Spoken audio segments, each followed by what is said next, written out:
Here's the equation for a tangent plane for a function at a given point. We know this before. We've done this plenty of times.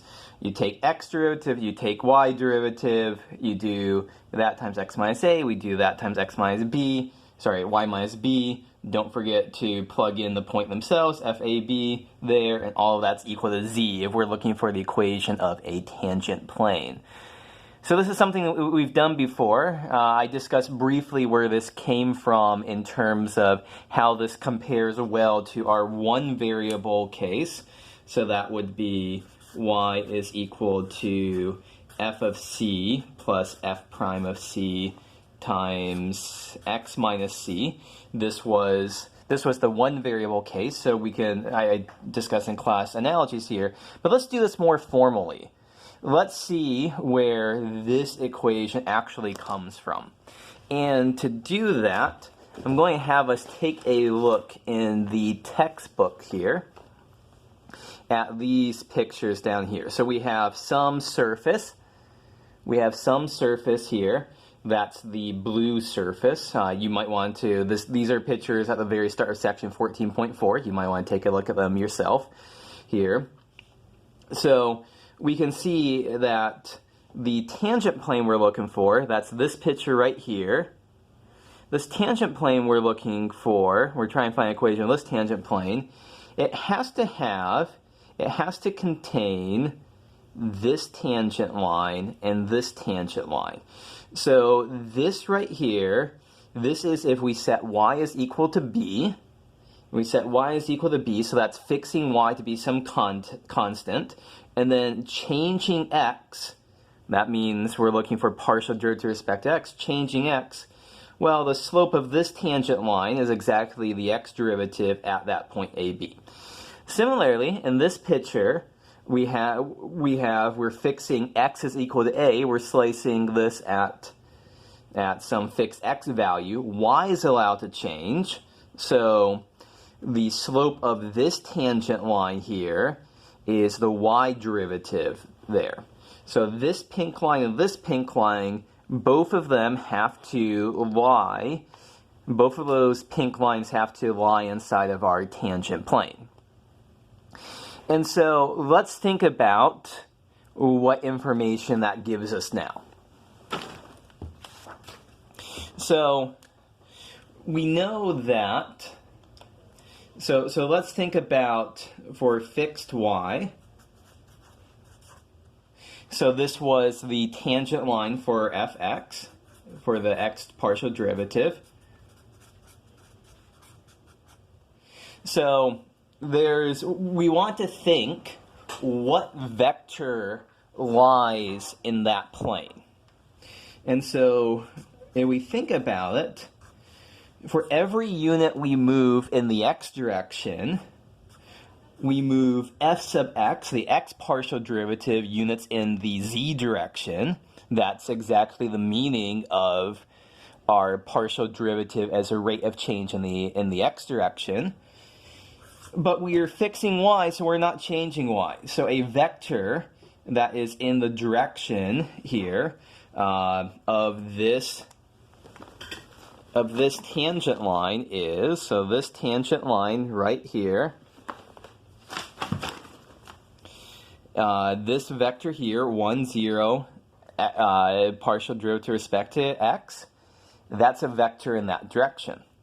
Similarly, if we fix x, we can think about the tangent line for the y partial derivative. And so a vector that's in that direction is 0, 1, f sub y. Because for every unit change we have in the y direction, we're changing z by f sub y units, and we're not changing x at all. So the point here is that, so let me draw my version of the picture that's going on here, is that we have this vector, 1, 0, f sub x. We have this vector, 0, 1, f sub y. Those vectors both have to lie inside our tangent plane. So what do we need for a tangent plane? What do we need in general for equation of a plane? We need a point and we need a normal vector.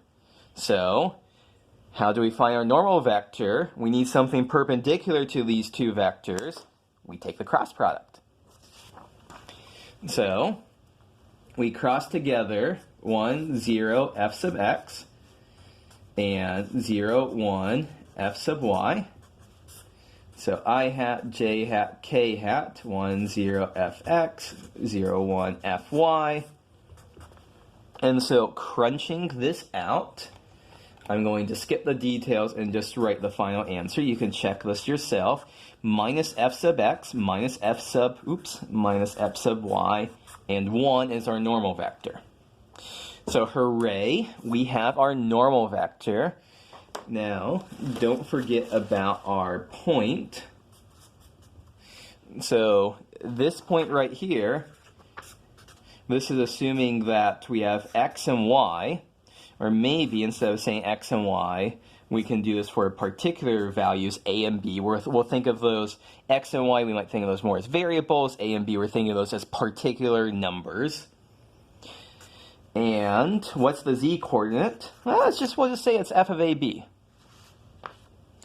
So our point here, ab, f of ab.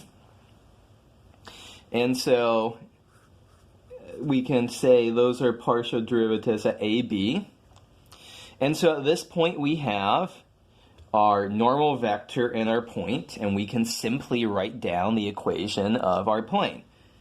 So it's the first component of our normal vector times x minus a plus the second component of our normal vector, which starts off with a minus sign, times y minus b, plus the third component of our normal vector, which is 1, times z minus f of ab, and all of that's equal to 0.